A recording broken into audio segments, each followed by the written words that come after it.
Hey guys, welcome to the MC Anime Podcast. We cover anime, geek culture, Japanese aesthetics, and Asian studies. We are a multi-fandom podcast, and you can expect to hear topics in your favorite hobby or fandom activity potentially. You can find MC Anime on Google Podcasts, Spotify, Apple Podcasts, and YouTube. Also, please check out mcanimepodcast.com, our website. Furthermore, stay tuned in for another episode.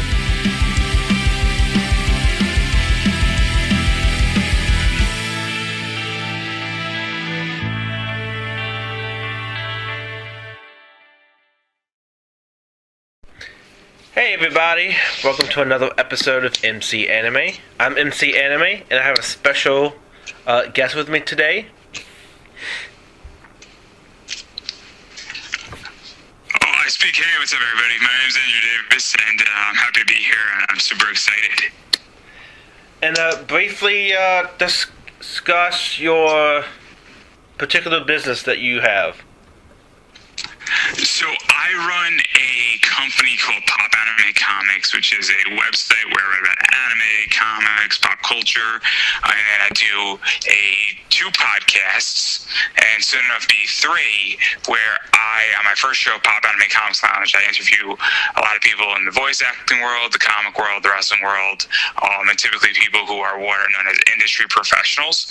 And then I started another show as a result of COVID, and called Conversations in Pop Culture, that is more of a live show, and that deals with people who are more in the indie sector and are not as prominent in that entire world of pop culture, and that's kind of what I do. And yeah, so that's kind of my business, and I'm in the middle of doing a Kickstarter, and I'm 76% funded, and yeah, I just like talking about pop culture. Yeah, I think that's really understandable because the medium is very diverse and gives not only various avenues, but all different forms of entertainment in different age groups. Yeah, I mean, I love it, and I deal with a lot of different people from a lot of different age groups, and it's just a lot of fun, and you know, I'm making money doing it, and I'm having a blast right now with it, and it's kind of fun, and these are my hobbies. So I love wrestling, I love anime, I love pop culture, I love comic books, and that's why I'm doing what I'm doing, and a lot of interview work, because you have to, if I'm going to spend hours every single week, 20 plus hours on top of my regular job doing this, I might as well do something that I love. And on top of that, I also run an eBay business where I buy and sell comics, and when I'm interviewing a lot of people in the comic world, I'm getting insight information during my interviews right from the source. And so that's kind of my whole jam, and then I pick up on trends, and my podcast business deals with my eBay business that affects me as an investor in the stock market, and everything is sort of lined up really nicely in what I have going on. So obviously I figured out a way how to crack the code, for lack of a better word. And, you know, even if I haven't cracked the code on my podcast necessarily, like, you know, viewing, shipping, all that stuff, but I think with mine, I just want to use the podcast just to talk, and if people over time join it, that's the goal that I want to achieve, and then I can grow like monetization or sponsorships if I have enough people to benefit such a platform. So it's funny actually, because I don't have a large platform, but I'm monetized, and the reason why is that I have a customer base in the comic world that really needs printing for their books, and so I have a printer as a sponsor, and it's a common myth that you need a large sponsor or a large following to have a sponsor. In reality, you just need the right people.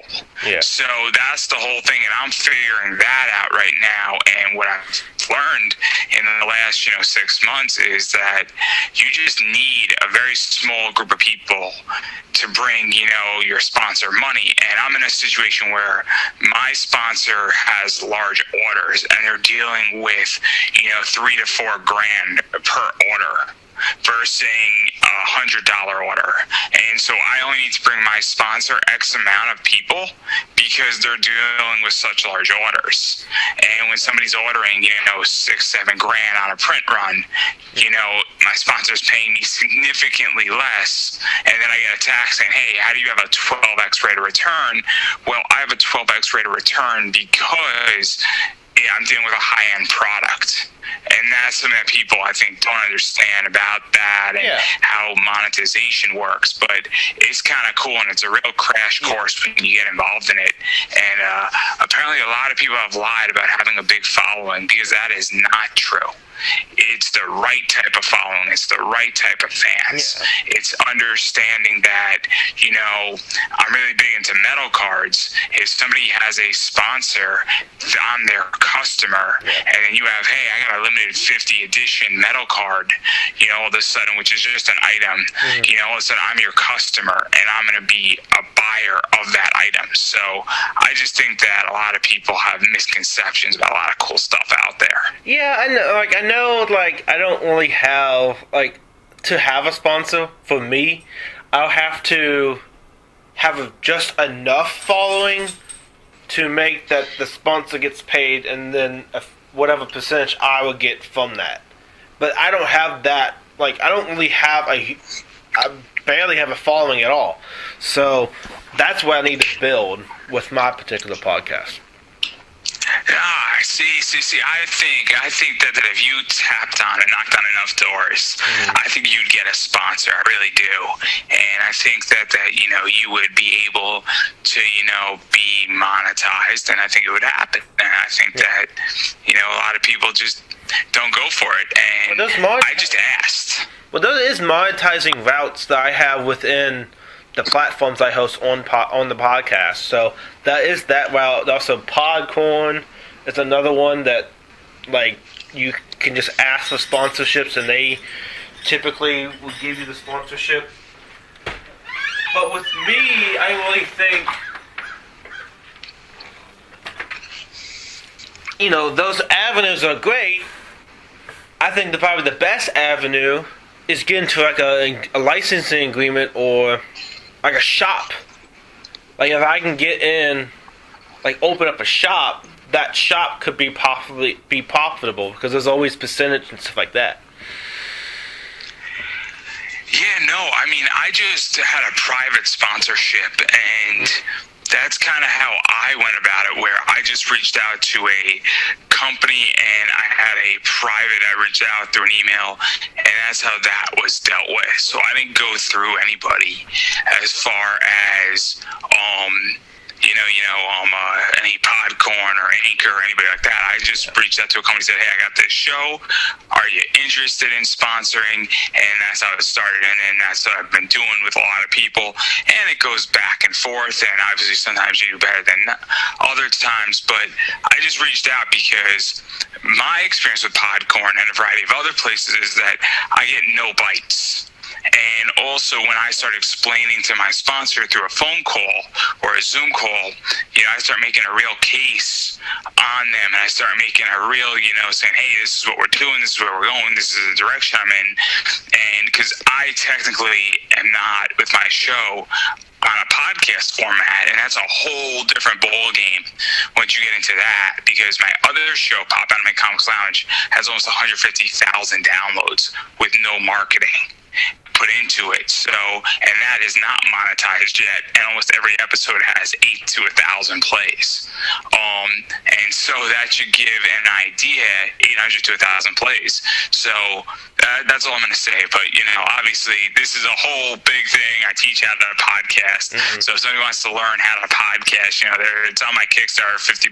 We'll spend an hour to 2 hours, and you can ask any question from building an interview to building a show to monetization to finding your audience. And I talk about this because I used to teach a class that was about 8 hours that I'm no longer involved in, and and that was a little bit pricey. It was about $16 a month, that class. So obviously there's a lot of stuff that I could teach people on, and it's on my Kickstarter, Conversations in Pop Culture, Season 3. And but we don't have to talk too much about that, because I'd rather talk about anime and comics and pop culture. Way more interesting than podcasting, I promise. Oh, yeah. And, I will eventually try to grow it, and I think finding a small sponsorship would probably help and maybe that sponsorship will give me the avenue to grow the podcast. So that may be the route. Instead of get the sponsor first and then grow it, that might be a possible route.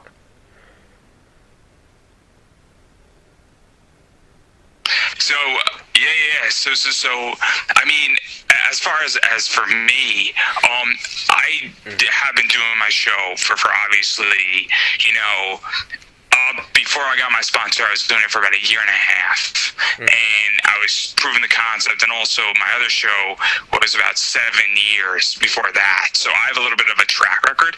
But even still, you know, I mean, I'm not asking a lot of money. How much I charge for a sponsorship? I'm asking more now for my next sponsorships because I've proven the track record at this point. But you know, one of the things is that if you say, hey, it's $5 an episode, I mean, you know, it's just one of those things where, you know, you could start off even doing $3 an episode. And so if there's a company out there, and look, I mean, if you said to me, hey, Andrew, do you want to advertise on my show? And you quoted me saying, I'll sell you 10 episodes for $30, I might say yes, because it's dirt cheap for me. And then you say, hey, the sponsorships don't come out of the episode, I might take a gamble on that because that's how I run my project. Yeah. You know, I'm cheap enough that this stays forever on my show and on my episodes. So that's how I function, is that it's a very different entity, I think, and I just think people have to say, hey, look, let me just throw something out there. I've seen people do sponsorships, and their first 100 have been for $1. Because once you get one, you then, for the next one, can charge $1.50, and then you could just slowly increase it all the way up. And I've seen that, because once you get one sponsor, I say, hey, you know, Mixem is working with me. This is how it works. And then somebody says, hey, Mixem's working with you. Maybe I want to get involved too. And then you have credibility. So, and look, I get flack for this on Facebook, where people are like, oh, you suckered somebody. I'm like, well, you know, I did bring them over 5 figures of business. So they really got suckered, guys. Mixem, by them paying me X and me bringing them 5 figures over a 12x rate of return. I don't know. I call that success. Yeah. I really think that, you know, the algorithm plays into it, and also another niche area where an algorithm might actually be very more impactful in plot is mecha anime. So what do you think about mecha anime? Yeah, no, I'm a huge Gundam fan. I love war anime. I love robots, fighting robots. I love like the Super Sentai genre and gigantic robots. And I love, you know, Gundam. I love Gundam Wing. I love anything to do with like robots fighting each other. Majestic Prince was great. Captain Earth was okay. I didn't love Captain Earth, but I didn't hate Captain Earth. Yeah. Valvarave, and I just grew up on that type of stuff. And you know, I'm a huge Gundam fan, and I love every Gundam. I think some Gundams are better than others. Yeah, but they are. But I have about $75 in Amazon money for my birthday that just passed, and I'm trying to figure out what I should buy that I don't have in Gundam right now. And it's a problem because I have Gundam Wing, I have the original Gundam, I have Zeta, I have Char's Counterattack in Blu-ray, I have Warm Pocket, I have 08 MS Team, and I have a bunch of other Gundam stuff out there. And I just don't want to spend $50 for Gundam Narrative. Yeah, I understand that. And, you know, it's funny that you mentioned, like, Super Sentai and that genre. I actually did a recent podcast and recording with Spider-Man Japan, which actually Toei launched that series before they launched Super Sentai. Spider-Man Japan proved to be a very successful model for like a franchise like Super Sentai to start out as. See, I don't know much about that, but obviously I know when things sort of, you know, go and push forth and models, and obviously, I mean, I I think the Super Sentai model has worked. I think even, what Japan does with a bunch of heroes, it works. And obviously, I mean, why break? If something works, why not just copy it versus saying invent the wheel all over again? Oh, yeah. And so, obviously, I don't know the full extent to that model, but I think it works. And with Spider-Man Japan, actually, what I found is that they introduced a Mechazoid transforming robot, and they used that model in Super Sentai. The success of a project from Marvel in Japan, and Toei being the one to do it, knowing the culture of what Japan was, and how the show would be advertised in that country, is very inclusive in how they started it. Because they found something that worked, and then just replicated it in another show, and a little bit slightly different idea. Yeah, no, I definitely think that, obviously, I don't know the full extent, and, but why not replicate something that's not broken? I mean, that's how I view everything, is that, I mean, my entire show and how I run my business, it is very much a template. And understanding a cultural in Japan, and then engaging in that, and then pushing that forth, obviously it makes a lot of sense in what they did and all that stuff. So it doesn't surprise me. And, I find the mecha anime to be really strong world building, animation being very detailed. The transition for anime itself to be more mainstream. Like when Gundam first came out, it challenged what previous animation projects did, but also its appeal to the attention to small details, and instead of static characters, you actually have more moving animation. I think which is great when it introduced that idea. Yeah, no, I mean, I think anime has evolved dramatically. Obviously, in the 1970s, when Gundam came out, there was still a lot of movement, but the original Gundam is not the same as, Gundam, Hathaway. That's the latest Gundam that just came out, where there has been a massive evolution in 43 years of Gundam, I want to say. And as a result, I mean, that's one of the things that is very, very important to understand, is that it has become more mainstream. It has obviously evolved over time, and it has gone into new directions. And I also think that anime has become a very respectable genre at this point, where people are like, man, anime is cool again. Anime is something that I want to watch. I mean, look at something like Pokemon. Pokemon is now mainstream. Yeah. I remember, wearing anime t-shirts in 6th grade, and people making fun of me, and people making, jokes at me, and people, responding to me. And now anime has become $1 billion, and it's going to become a multi-billion-dollar industry, and and I don't doubt there's going to be a $50-60 billion industry in the next 20 years. Because look at what happened with Funimation. Funimation got bought by Sony for $100 million, which I think was undervalued given the current nature of everything. Crunchyroll got bought by Sony for 1.175. HD Dive got bought by AMC Networks for a lot of money.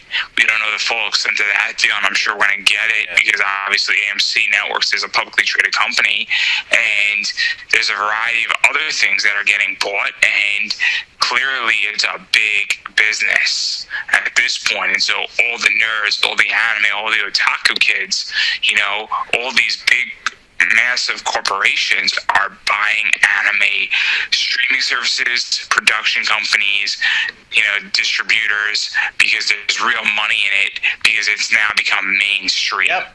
And with that, the styles become mainstream, the stories become mainstream, and even the alternative stuff in the anime world has become really interesting. And so it's good for me, because I guess the nerds won this round.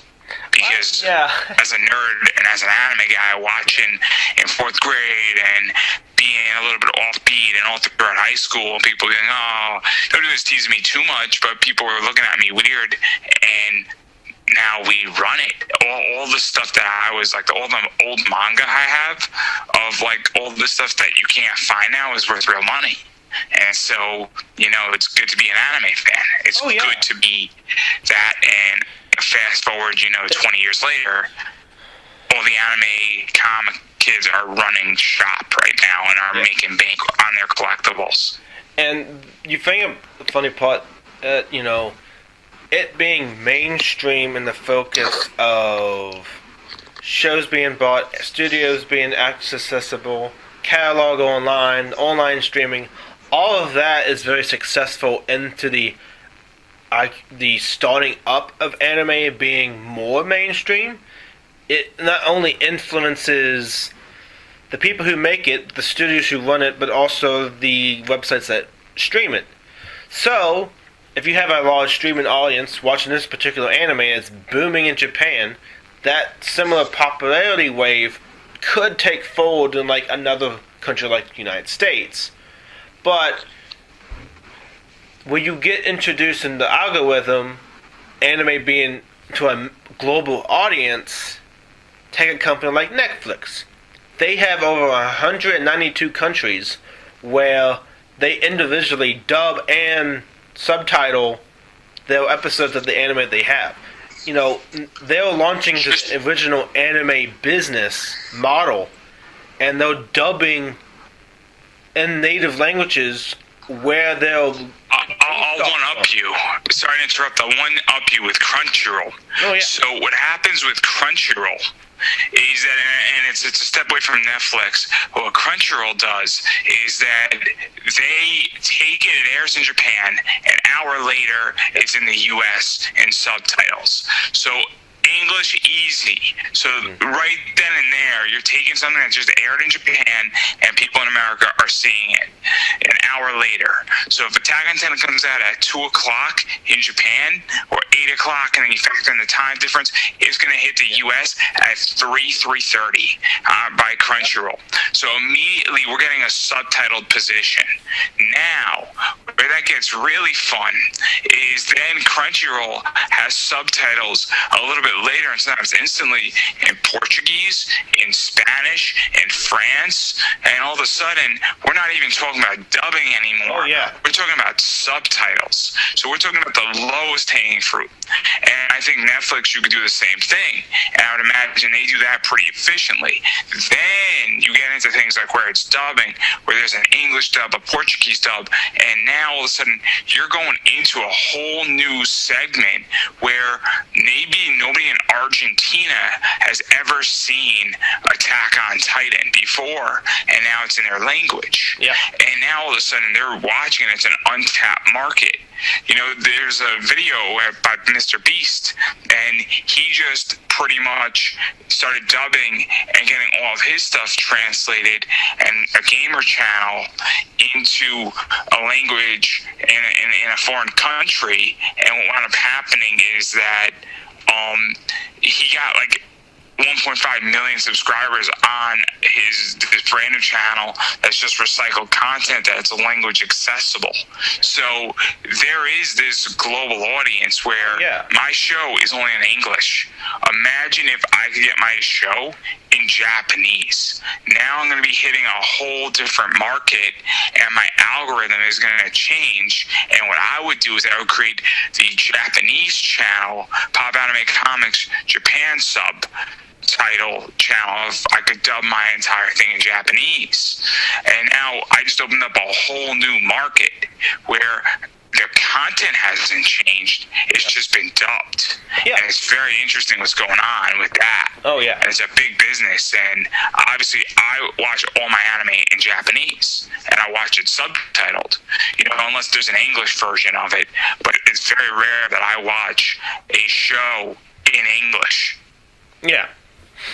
And also with the, introduction to that medium, I know, like, Netflix wants to launch all at once, but, like, it's still episodic, so people, you want to get those ratings throughout the 52-week span of the season running out, because then you get more money by each individual views instead of all at once in the bulk section.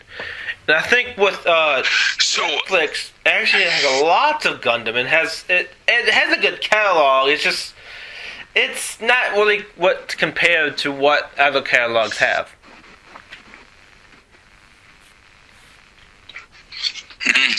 Hulu has a better. I mean, there's so much Gundam stuff out there. Yeah. What were you saying? Like, Hulu has a better catalog than Netflix does, in my opinion, just because of their licensing agreement with Funimation and stuff like that. Yeah, I mean, it's interesting because what's starting to go on right now with anime licensing is that obviously Funimation has a huge library of American dub stuff. Yeah. Crunchyroll has a pretty decent licensing element as well. And then what's going on now, though, is that we've entered a realm of exclusivity. Yep. So Crunchyroll has some exclusive shows that they have heavily invested in and heavily worked in and heavily have done things in. And so, obviously that's going on. Netflix has some serious exclusivity. I think they have like Whisker Away. They have, Seven Deadly Sins, I want to say, is Netflix. Beastars is a Netflix show, and it's super exclusive. And so we're now entering, but Netflix has a huge library, and it's always rotating. And one of the things about Netflix that's very cool is they own half of their stuff, and that's up forever. And then they don't own half of the anime, but they're always moving things in and out. And so it's very cool in that regard. But I would say that I think Crunchyroll, Netflix, and Funimation all have comparable libraries and catalogs. They just all have different stuff on their websites, and that if I have a Netflix account. I don't have a Netflix account for anime. I have a Netflix account for a variety of other shows. Yeah. I have a Crunchyroll account because I want to watch anime. I want to thoroughly chill out with a beer or some Jack Daniels and watch my anime. I'm not interested in anything else Crunchyroll throws me, where I have a specific subscription to Crunchyroll every year for that reason. Yeah, and I think that's something that people need to understand, is that I'm not interested in Netflix for anime. I'm interested in Netflix for Cobra Kai. Yeah. And also with me, with the interesting thing about Netflix, because they're in so many countries, there is a way to access different shows in different locations. Now, that is a little bit more gray area, but there is that option to access other countries' catalogs. But the main difference with Crunchyroll branded itself to anime exclusively most of the time is that is where most of its success is in the anime industry. They have So, just to talk about Crunchyroll and their metrics. The reason why Crunchyroll went for $1.175 billion is they have access and information and emails for 70 million people. Yeah. So they have access to 70 million people and users at one point or another and data on. Now, out of that 70 million, 3 million are paid customers. So even having 3 million paid customers, it is a big deal to say I have 3 million customers that are paying me $80 a year or $7.99 a year or $6.99. All of that stuff matters because all of a sudden you have a big revenue stream, and then on top of that, people buy Crunchyroll items. People go to cons, they sponsor events, and they're all over the place. Now, Funimation went for 100 million because they have significantly less data points and components, and that's something that is very important to understand. Is that Netflix has, I think, over 120 million, possibly 180 million users. And so going and all of Netflix is paid, minus maybe 20 million who get a free trial for their first month. Yeah. And so all of this factors in to what is being used. I think WWE Network, I'm a huge wrestling fan, has significantly less than those two things, and that's why their network isn't worth as much money. But Crunchyroll, when you have 70 million emails, and not every person is still on there, but you at one point had 70 million users or emails that you could send an email blast to. Yeah. You know, obviously that carries a lot of weight, and that's why Sony bought them for $1.175 billion. And it's very, very important to understand that Crunchyroll is legitly 11 times bigger than Funimation ever will be. And it's big because not only did all of their users are mostly paying customers, they also are paying customers for so many different reasons. And anime, their original anime sector is just one niche that they want to do content with. And they also started the trend, well, they mainstreamed the idea of original anime content as well. Yeah, Netflix definitely has done that. With that, and also Netflix is targeting a broad component. Yeah. Nobody comes to Netflix for anime. In which, if you said, "Hey, why do you have a Netflix account, Andrew?" I have it because you have Cobra Kai, you have Cowboy Bebop, you have The Queen's Gambit, you have House of Cards that was on, Orange Is the New Black. All that stuff is the reason why I had a Netflix account. Yeah. It's the fact that you have B-stars on there, great. The fact that you have some Naruto movies, awesome. That, to me, doesn't influence me one way or the other. Oh, yeah. Because all the anime I want to watch is on Crunchyroll, Funimation, or I will go buy it if it's not on there, on Amazon, for legitly $50 if I love the series enough, like Outlaw Star, for instance. I love Outlaw Star. Yeah. I think Outlaw Star is an amazing show. I think Outlaw Star is a lot more digestible than Cowboy Bebop is. And Cowboy Bebop misses the point with some people, but I think it's the idea, and I love Cowboy Bebop. The idea is that I think that's something that people understand, but it's very interesting because I love this topic. So this is one of my favorite topics to talk about, is media, where it's going and what's happening with it. Because obviously I have stock in some media companies. I happen to own a lot of AT&T. And one of the things is that I understand what's going on where media is getting very complicated. So obviously I love this topic of understanding a variety of things surrounding it. And also with anime, the people don't understand the demographic is only there is always going to be a new demographic to open up because the new idea has not been presented yet.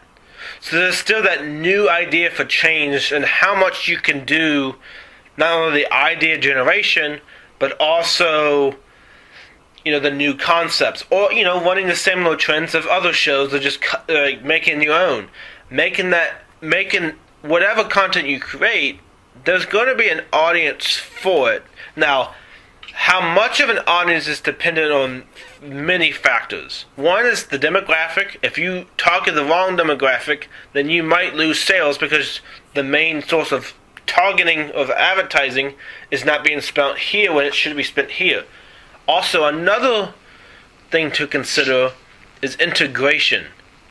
How does your story apply into storytelling?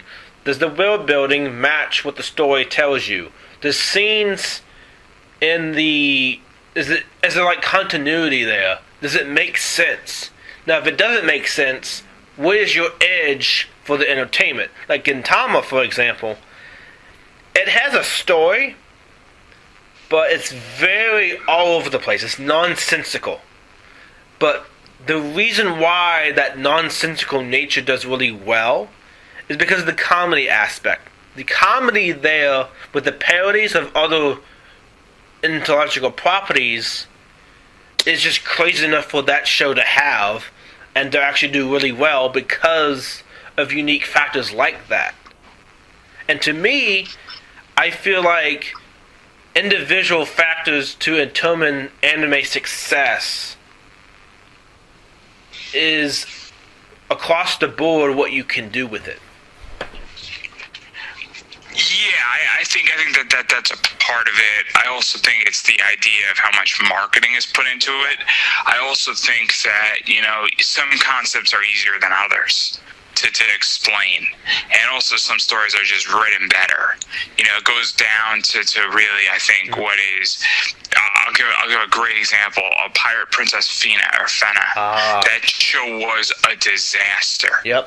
To say the least, to put it in the nicest way possible, where you had a bunch of things, and I thought that she was a pirate, and this is how I interpreted the entire show and thought how it was going to go, is that she was a pirate who basically became a noble, and then her crew or her mother is descendant or her sister or aunt comes rescue her, and then she goes and becomes a pirate. She's being pursued by the British Royal Navy, and that's how I thought that show was going to go. And then there was going to be other forces that wanted her to go back to being a noble, and that show was a disaster.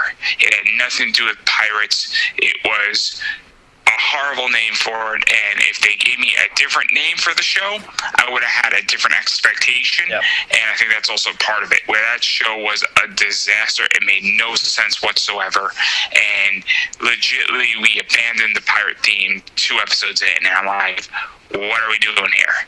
And it was a disaster in every sense of the word. And I think that's also part of the issue sometimes is, you just have a bad story.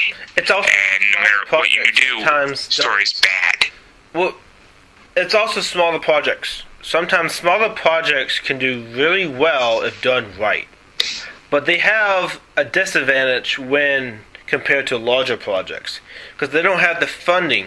So to meet that demand, to compensate for, since we don't have as much funding, what can we do to market ourselves differently? And one way to do that is to strategically use the money you have to strategically plan out the project through advertising, through the marketing, to actually achieve the low budget into something more than to be like a success of some sort, I believe. And also with shorter projects, if you have 12 episodes, it is harder to tell a very well done story in 12 episodes, which is a little under 6 hours. This is actually under a lot less than 6 hours. This is probably more like 5 hours when you put brass tacks to it. And the whole thing is that because you have to eliminate the fat, you have to have everything, and there's little wasted motion per se. First thing, if you have a 500 episode series that you have funding for, you can take as much time where you could take those 10 episodes to develop a character. Naruto's a great example of this, where we can take the fact that he becomes very much on that first mission, where that mission is stretched out and it's about 7 episodes too long in reality. But if you know that you have 200 episodes, it doesn't matter. If you develop a character, instead of in 3 episodes, you take 7 to develop that character a little bit fleshed out, because now you don't have to, you have the room to do it. And with a 12 episode series, you don't have that room, and so you gotta develop that character in 5 minutes or less. And or maybe you got 1 episode to develop 6 characters, and you have your second episode to develop the other 6, and then you have 10 episodes to play with them. And this is one of the discussions that happens a lot in comics when you're doing a mini series. If you have 50 issues, you can develop a character very well and transform them and really have complex issues and ideas. It is very difficult to do that. I'll give a great example of a show that did that. There's 2 shows that come to mind. 91 Days in the anime world did it really well, where the show takes place in 91 days. Legitimately, every episode in 91 days has no wasted motion, and then Odd Taxi, which is another one, is a show that had no wasted motion. And when you think something is being wasted, you realize really quickly that that wasn't a wasted motion position. And so that's something that I think people need to understand, is that if you have 12 episodes, you can't be screwing around with it. Yeah. And also with shorter projects, the best adaptation for shorter projects to incorporate is something that is similar in the manga sense. Like, if they said the manga has like 12 issues, well, in reality, a shorter anime can do better with that because the storyline is similar to the length of the episodes. And when you have, say, a long-running franchise with 200 issues or 200 chapters, you get into the problem of, and you only have the budget for a 16-episode season. You have only two options there. You can either run the first couple of chapters, make that into one season, and then hope for the anime season to be renewed for another season to continue along, or what some people try to do is smash it all at once, and the continuity is lost, and you try to squish too much into one thing that you can't grow on. Yeah, and I think that that's the other thing too, is that also if you have a brand new show and you have a long manga that has 50 episodes, 50 books, right? So you have 480 chapters. If you don't know you're gonna get a second season or a third season, you have to figure out saying, hey, what are we doing here? At a certain point, you can make the argument with Naruto that, and I don't know if this is true or not, but for argument's sake, this is a good example, is that if Naruto knew they only had 50 episodes and they didn't know if they were going to get a second season, you might have to go and try to condense the first half in Naruto, all 27 volumes, into something. I think that's sort of what happened with Fullmetal Alchemist, the first round, is that they were trying to condense a lot of stuff in because they didn't know if they were going to get as far as they were able to get. FMA also had the problem of not following the manga because the manga was still being produced when they were producing the episodes. That's another issue in a lot of ways with this, is that, this is one of the issues with Attack on Titan that happened. And luckily, I think the people at Attack on Titan and whoever was running that shop and that project was like, well, we're going to have to wait till more of the manga comes, because Attack on Titan follows the manga very, very, very closely.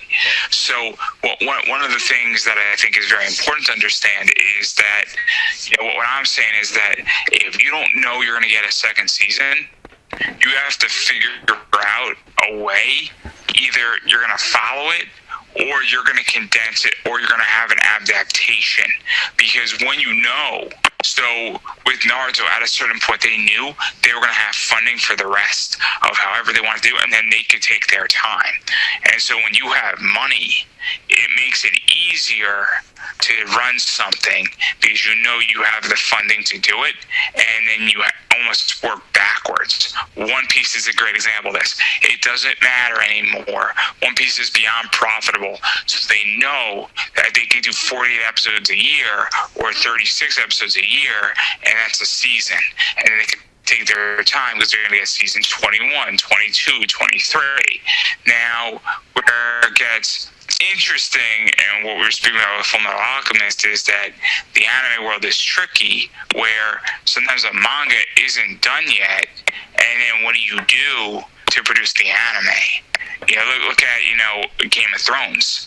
The show ended in a different fashion because the books weren't done yet. And so now that gets really tricky because you have a divergence. Now, we all know what's going to happen with that at some point is, fast forward, they're going to have season 9B, for instance, which is more of how the books ended, or they're going to have a movie, or they're going to have like a reimagining how, seasons 8, 9, and 10, for instance, should have been played out. Of according to the book, and then you're going to have, as a fan, a choice, because we all know HBO is going to eventually do that. There's too much money involved. There's too much demand for it. And people will sucker it up and buy it because people love Game of Thrones and they're willing to do that. So that's something that's going to happen eventually because it already happens in anime a lot. Well, also I think with this is like my jam. Yeah, this brings up with Bleach, for example, because the reason they stopped with the current season. What they did is just ended the series, not like with the official ending, but they ended until they could actually relaunch at a later date to finish the series with the final season. Which I think was a great idea when they did that. It was on hiatus for like 5 to 10 years, but the reason why it was on hiatus was the actual finishing of the manga. They wanted to stay current, so they didn't want to stray away from the original adaptation. They wanted to stay with the storyline to finish it.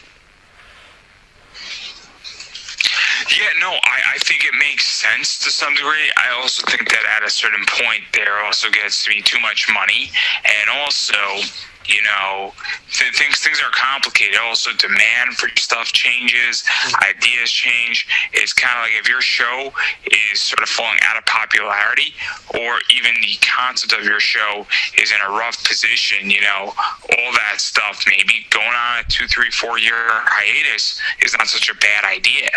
And, you know, now that Bleach is back, and look, I have actually never seen Bleach. I've read Bleach. I know exactly what happens in the story. I know the ending to it. I thoroughly enjoyed reading Bleach to some degree up to a certain point, but I then was too deep in.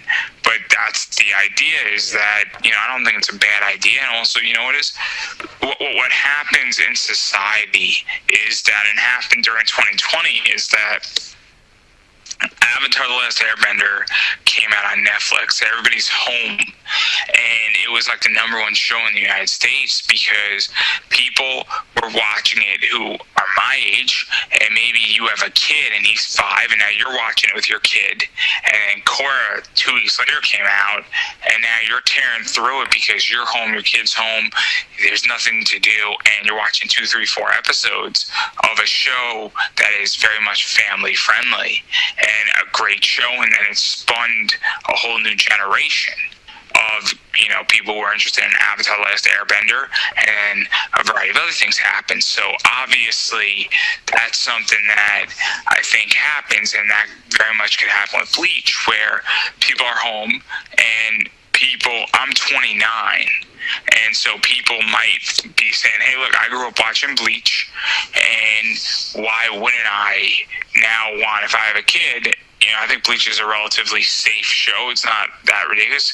If it's on, you know, Crunchyroll or Netflix, maybe, you know, we fire it up and we watch it after dinner because everybody's home now, and with COVID. And so that might have also contributed to some degree because it's fairly accessible, and there's also nostalgia.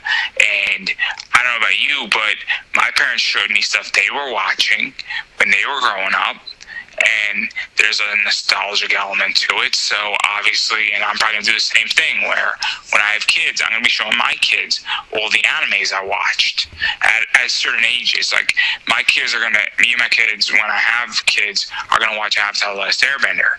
We're going to watch The Legend of Korra. We're going to watch all this good anime like Dragon Ball Z and possibly Gundam and some other stuff that really was from my generation and what I grew up on. And so I think that's also a contributing factor with Bleach, because Bleach is a show that was relevant when I was a kid and when I was 11, 12, 13 years old.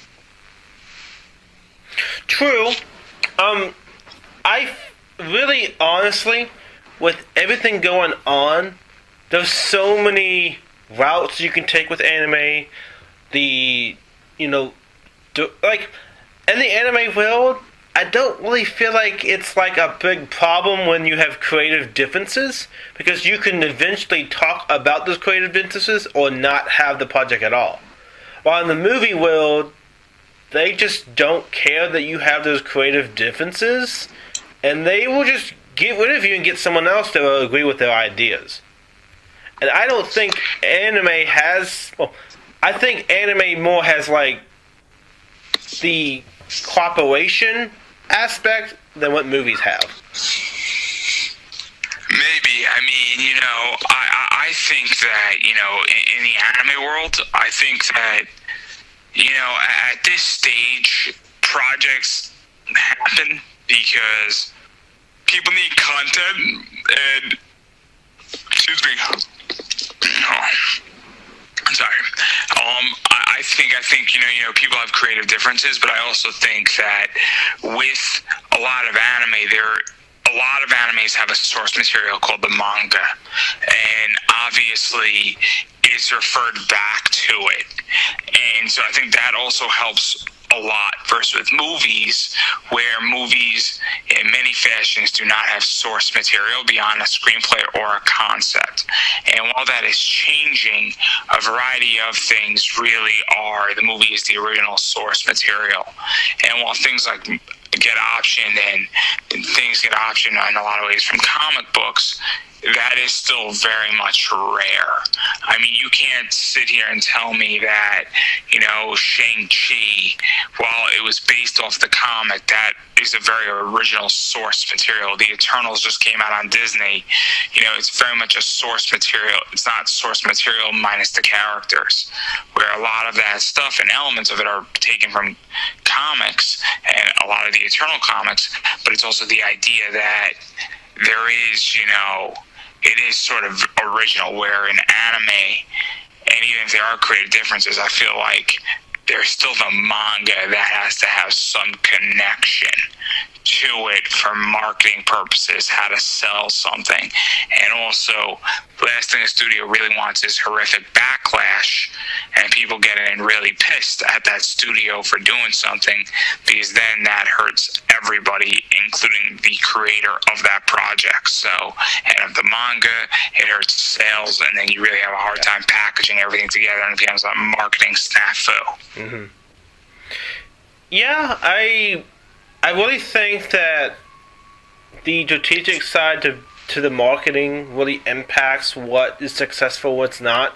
Also, if you have a campaign that advertises the wrong thing, and you get people's expectations up, and then it's not what it is, that also creates rift in maybe the future of the series. It could also turn totally blind second and actually be so successful that now you have a totally different avenue that you originally tried to market for. Yeah, no, I agree, and I think you know a lot of this does definitely go back into how things are presented, marketing, how a show is described is a big one. You know, there's plenty of shows that I watched the first episode, I'm like, this is a disaster, and I don't want to continue. And, you know, there are things that I won't watch, and, you know, it's definitely, I think with anime, expectations matters. And I have this problem now because, legitimately, I have been a Crunchyroll customer since 2012, so almost 10 years now. April will be 12 years.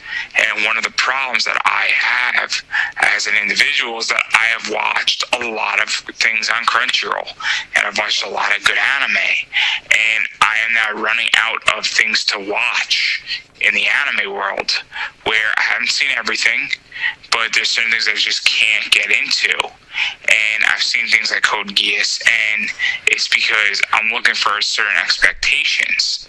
And I'm right now in the middle of a few shows, but again, it's a real problem for me because on my Thursday night, after 6 o'clock on Thursday, I am off duty, and I want to sit and open up a beer and watch 6 hours of anime, and then I want to go to sleep. And yep. I don't know if I have 6 hours of anime that I can watch because I've literally watched so much stuff in the last 10 years. There have been years where I've watched 1,000 episodes of anime. Oh, okay. And then okay. You say there's not enough to watch. Well, there was enough to watch. The entire 10,000 plus animes that have been introduced are so much that a human life cannot watch all of them. No. My issue here is that not everything is great. Yeah. And it's a real problem. So, like, I am out of military anime to watch to some degree, or I haven't found the next thing to watch on Crunchyroll, because I look at, military, I look at historical, and I'm like, this concept seems so broken. It seems so stupid. It seems that this is amateur hour. And, like, I watched Full Metal Alchemist, and Full Metal Alchemist is a brilliant show. I'm watching, a few other things like Restaurant from Another World. That's a great show, but that's just it. Those shows are far and few in between, and I'm not saying that you can't find something like that, but it's a real complicated dynamic when you've gone through all the greats. So I've gone through Code Geass. I've gone through, Gundam 00. I've gone through Gate. I've gone through Saga Evil, Sonny of Evil, something like that. I forget the whole thing. I've gone through 86, the first season, and I'm going to get working on the second season. I've gone through a variety of other things that were really great. And now I have to go and figure out what is the next batch of great shows to watch, or great movies to watch, or great things to go. And it's a real problem where I'm like, I'm out of ideas here on really thought-provoking shows. I mean, I've watched Garden of Sins, and that's a very thought-provoking show in a lot of ways that deals with a lot of complicated things. And that's the type of show that, like, you sit and you watch it, and you actually have to think about what you watched. Yeah. I've watched, Daughters of Mononosuke, and that's another show that you have to think about what you just watched. So there's a lot of stuff that I've gone through in the last 10 years. Okay. And I have that problem as an anime fan now, where I'm like, what is really good to watch? And what isn't good to watch? What is enjoyable to watch? What is thought-provoking? And what are the top military animes that I have not seen yet? And that's a complicated thing when you're in that circumstance, because I consume so much content. Do you have the same problem with comics as well? Or do you feel like comics... I have a little less of that problem. Because right now, I have a Comixology subscription, and one of the things is that I just look and I'm like, hey, what's interesting? And I'm right now staying within a particular company called Zenescope, and about 70 to 80% of their library is on Comixology. So I can go and I could just go through back issues from like 10 years ago that I'm just catching up on. And not all of it is good, but I'm like, hey, I want to see what this company has done 10 years ago with a particular character. Or I want to read the origin story of Robin or Van Helsing that Zenescope put out. And so that, I don't have that problem with, comics. And then also there's just a variety of other things where I'm like, hey, let me read some Batman, for instance. I really enjoyed, or I never finished a certain book. Let me go read that. I have a little bit less of that problem, but there's also the idea that, it's different if I'm digitally watching something and it's just a single issue, because a single issue will take me 10 minutes to read. It's fine, and then if I like that first issue, I will then go continue. The problem with anime is that it could take 2-3 episodes to get into something, and it's just so hard to find like a show, and then it's hard to find like a show that has 50 episodes that I then can really sink my teeth in, because I tear through anime, and I'm very honest about it. It's a real problem for me, because I have the same problem with reading right now, where once I find something, I consume everything in that within a month or even less. Like, I've torn through a 50-episode anime series in 3 weeks because it was that good. Like, 00 legitimately was consumed in 3 weeks for me. It was that good while I was doing 4 interviews a week. And I was working 40 hours. It was that good. True. I need to probably watch more anime myself, but one thing that I've been doing so much more is that the discussion about anime is so enticing. Oh, it's so interesting talking about this. I mean, it is. I don't have much discussions where I'm interviewing voice acting. We talk about all that stuff. But you know, one of the things is that I produce a lot of content a year too, which is crazy. So I mean, I find this stuff to be interesting and talking about it because it's such a unique genre, and what's going on with everything is kind of, you know, fascinating. Mm-hmm. Yeah, the community is very diverse. It's really welcoming to my aspect because you have so many people of so many genres and so many likes and dislikes that some people actually have a strong opinion about others about a particular anime. One person can have, this anime is super cool, and the other person's like, this is super cringe, why are you watching this anime? And then, you know, that type of back and forth, or even opposite, or even on the two different ends of the spectrum, provides interesting contrast. Yeah, no, I think it's very interesting how people view different animes and how people love different things. And for me, I'm 29, and I don't know how old you are. Yeah, I'm just 21. How old are you? 21. So you're a little bit, you know, sort of, maybe you remember, maybe you don't, but one of the things that I think is very interesting is that what's happened to me is that it used to be an anime fan, you needed to have a core group of animes that you watched.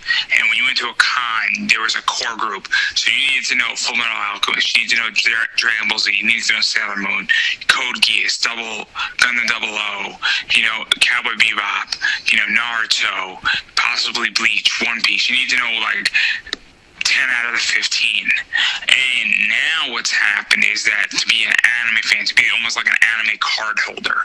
And now what's happened is that you don't need to know any of that.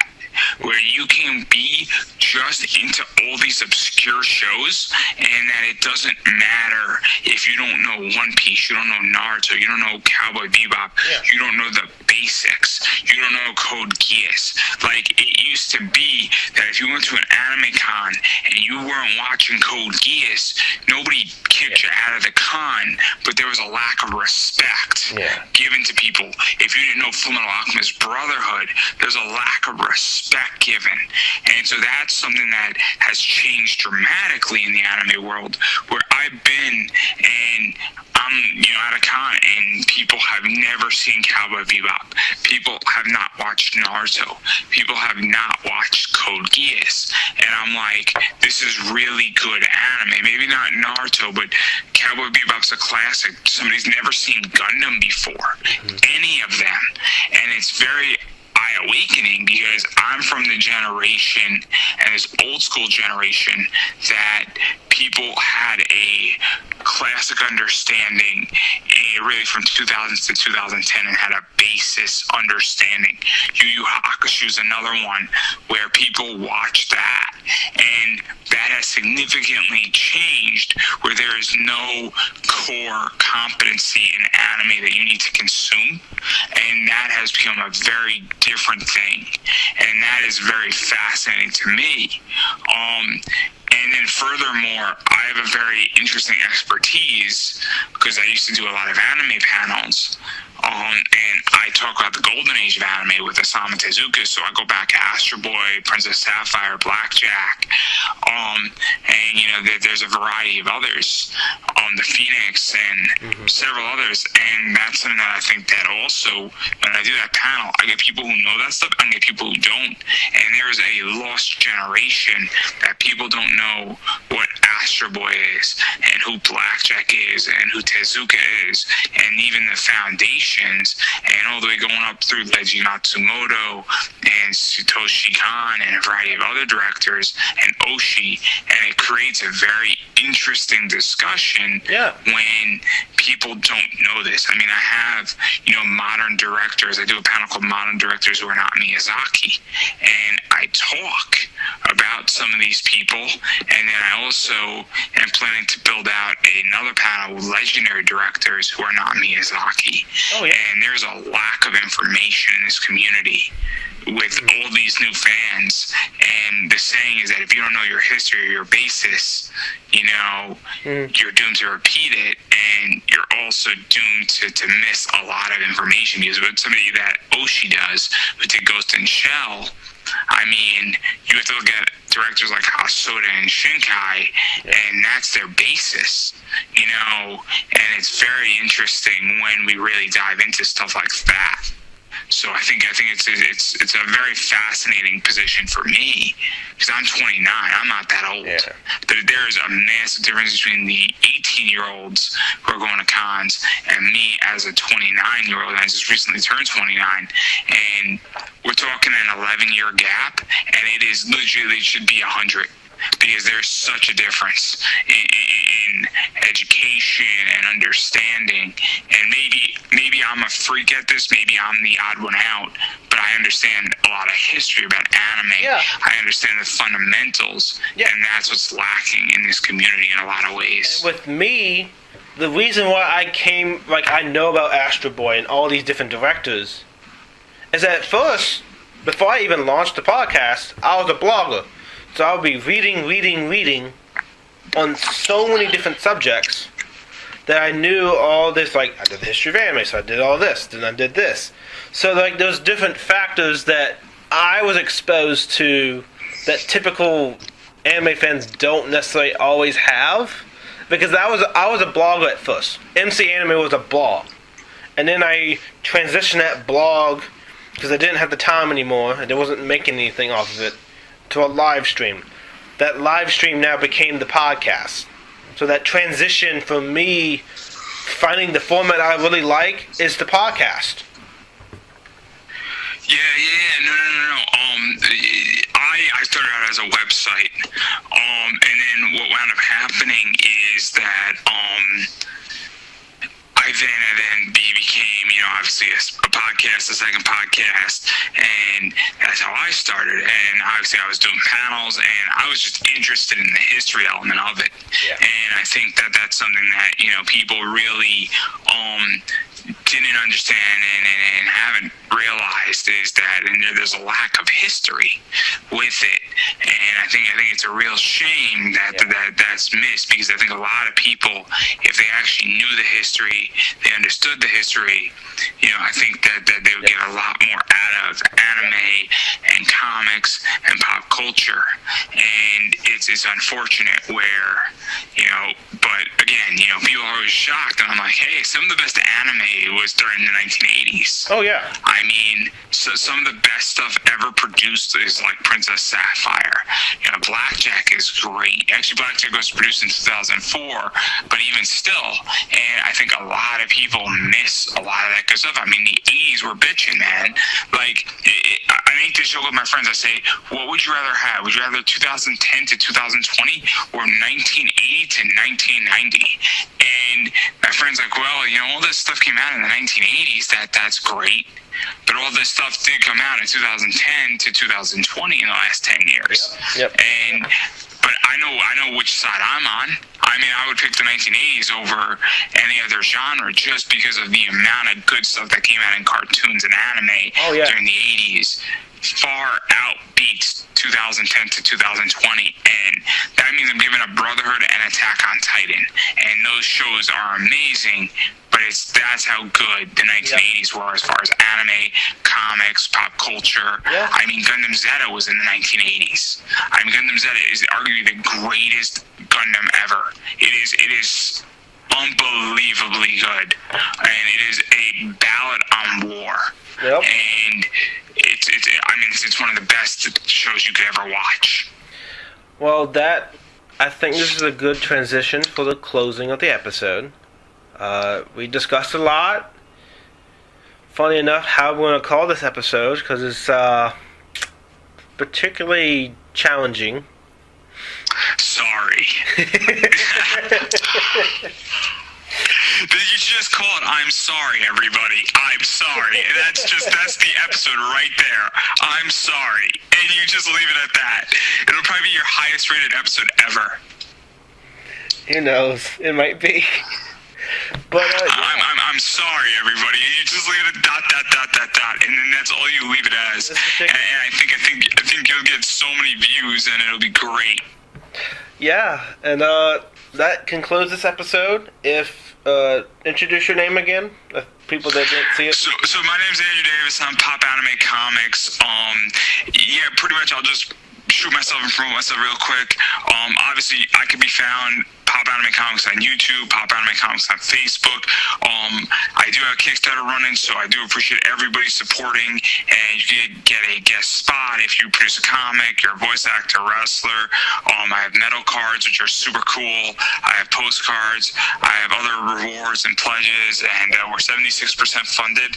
We have, I think, 18 days as of the 14th. We're ending on the 31st, around 8 or 9 o'clock p.m. So Eastern time, and I appreciate all support. It's Conversations in Pop Culture Season 3, or you can type Pop Anime Comics in there, and it'll come up. And yeah, no, I appreciate all support.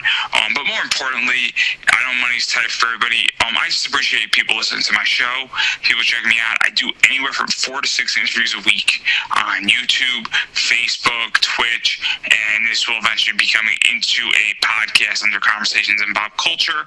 And I appreciate all the support and everything that everybody pushes out for me, because, well, you know, I'm nothing without my fans, and that's how I feel. So thank you for having me on, and I definitely appreciate any media I can get, and I hope to see a bunch of your fans checking out what I'm doing and having a good time, because that's all we do every week on my show. Me and my guests who I'm interviewing, we just have a good time talking about them, us, and things that are going on in the world, and they got some really cool projects coming out. So check it out, and I hopefully will see everybody there.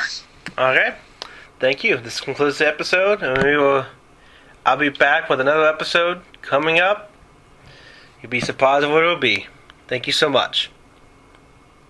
Bye.